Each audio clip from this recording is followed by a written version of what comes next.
So the bronchial tree it have a trachea, right or left principal bronchus, then lobar bronchus which have two on left side and three on right side. Then segmental bronchus. Secondary bronchus is known as a lobar bronchus and tertiary bronchus it's known as a segmental bronchus, which 10 on right side, 10 on left side. Now the terminal bronchioles, you can see here, this terminal bronchiole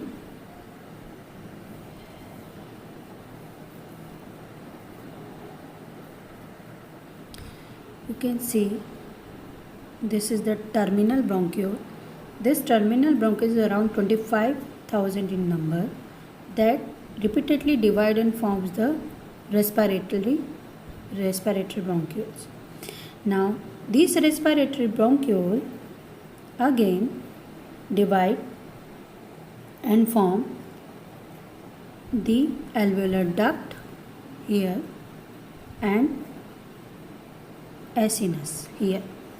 So this is the division of from trachea to the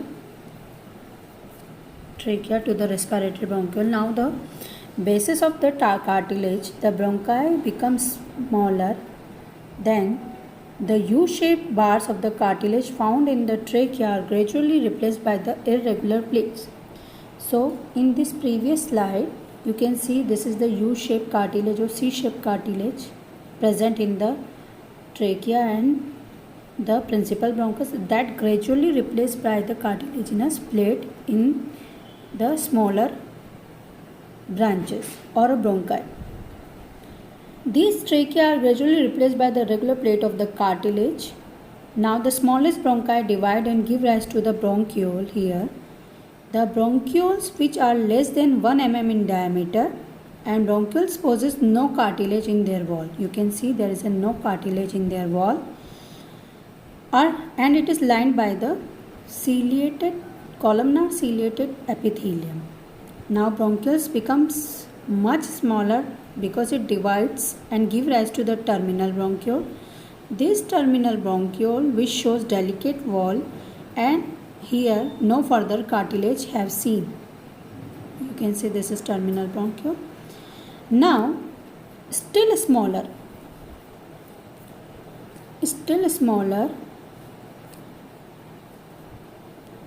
here, still smaller is respiratory bronchiole. This is respiratory bronchiole. This is very smaller and it is about 0.5 mm in diameter.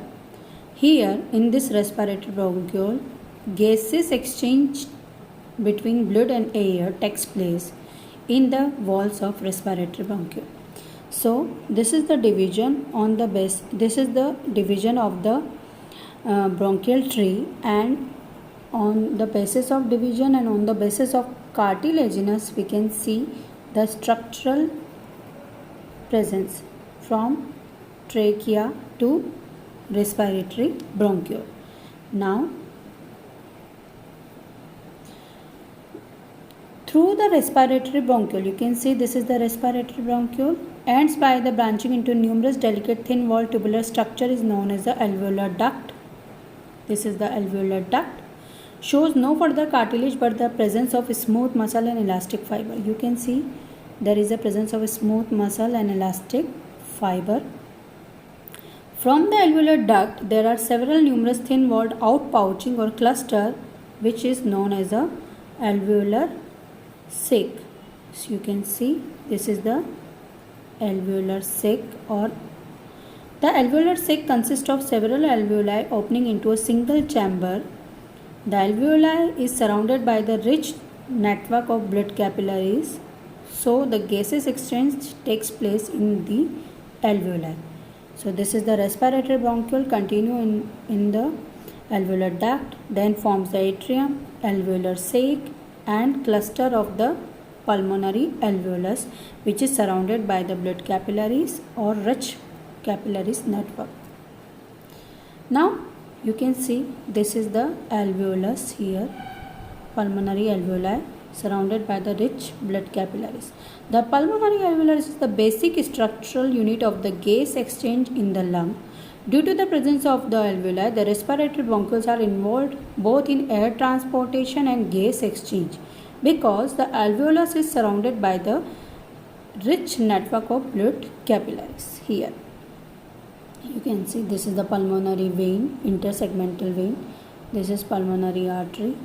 This is segmental bronchus, and this is the individual bronchopulmonary segment. This is the diagram which is showing the terminal bronchiole to the respiratory bronchiole to the alveolar duct to the alveolus and alveolar sac. And this is a histological diagram which shows the respiratory bronchiole, alveolar duct and alveolus here like this. Now blood supply or a vascular supply. Arterial supply. The bronchial arteries supply the bronchial tree and pulmonary tissue. The right side there are one bronchial artery arise from the posterior intercostal artery. The left side there are two bronchial arteries which arise from the descending thoracic aorta. Remember, on right side there is a one bronchial artery, on left side there are two bronchial arteries which arise from the descending thoracic aorta. Venous drainage. Blood venous drainage is carried by the bronchial vein. Usually there are two bronchial veins on each side. Right bronchial vein drain into the azygous vein on right side. Left bronchial vein drain into the hemizygous vein on left side. So this is the venous drainage. So you can see this is the bronchopulmonary segment. It have individual bronchial artery, segmental bronchus and pulmonary arteriole, and this is the intersegmental vein by the pulmonary venule. And this is the root of the lung where we can see this is the bronchial vessels which is lie here. Bronchial vessels combinedly bronchial artery and vein lies here. Lymphatic drainage. Superficial vessels drain into the peripheral lung tissue to reach the hilum or a root of the lung, have numerous walls. Deep lymphatics drain into the bronchial tree and pulmonary vessels and the connective tissue septa. They run towards the hilum or the root of the lung and drain into the bronchopulmonary lymph node. So the superficial lymph node drain into the bronchopulmonary lymph node towards the root of the lung or hilum. That drain into the tracheobronchial lymph node where it is situated in the tracheal bifurcation, and they finally drain into the right subclavian trunk and left thoracic duct. Deep lymphatics drain into the pulmonary lymph node. These pulmonary lymph node drain into the bronchopulmonary lymph node which goes into the root of the lung.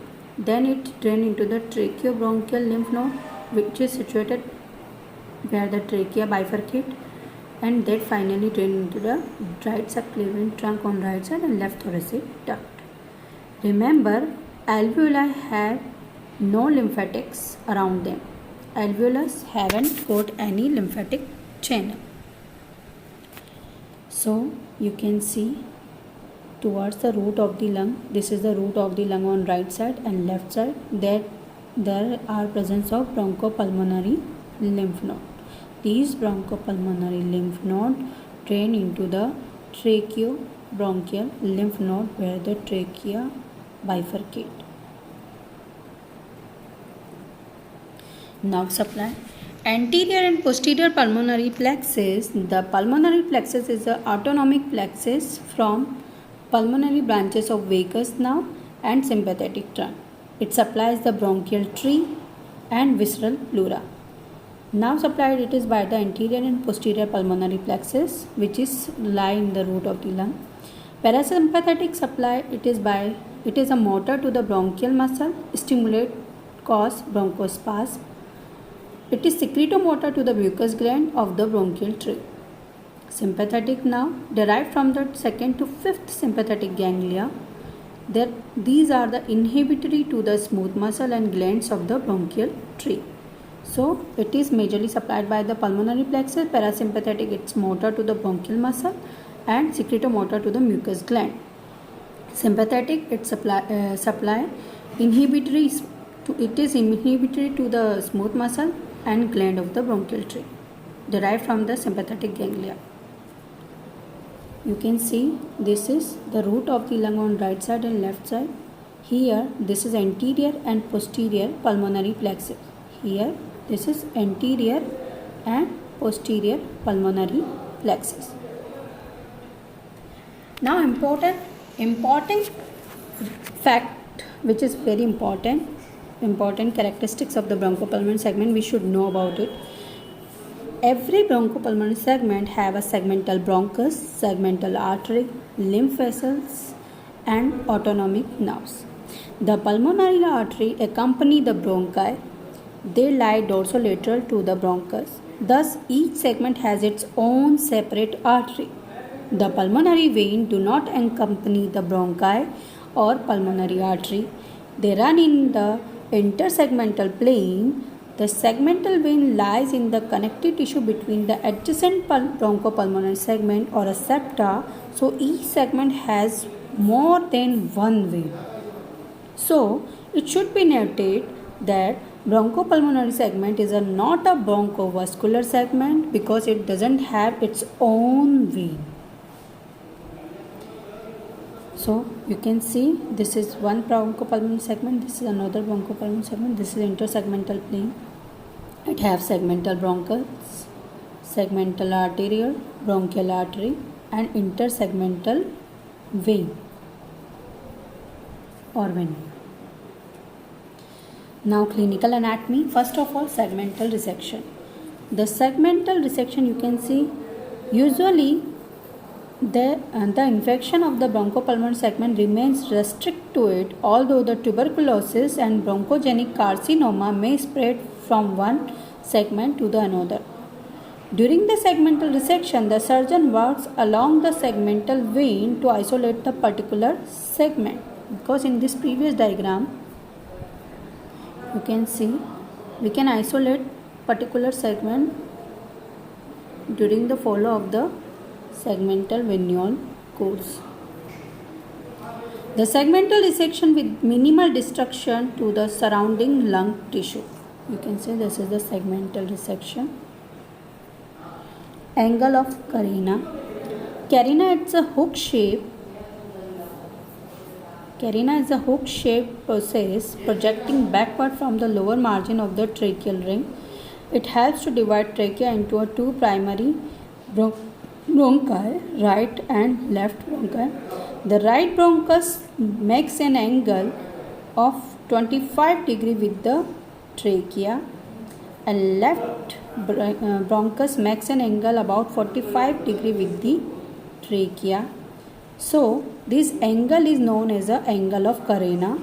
This angle is about 25 degree to the right principal bronchus with the trachea and trachea to the left principal bronchus is about 45 degree.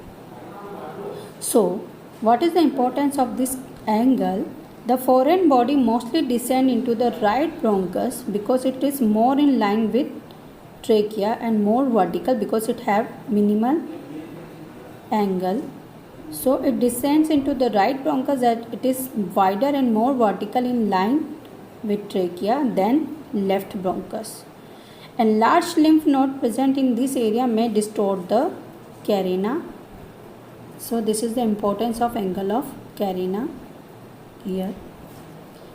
Reason I have already mentioned in my previous slide, that right principal bronchus is shorter, wider, more in line with trachea and minimal angle it's about 25 degree, and the left bronchus it's longer, narrower, more oblique than right and have about 45 degree angle with the trachea. So the infection it takes place in the right main bronchus majorly. Bronchoscopy. What is the bronchoscopy? The bronchoscope is used to view the airway to check any abnormality. You can see this is the nasal passage. Here that is the bronchoscope.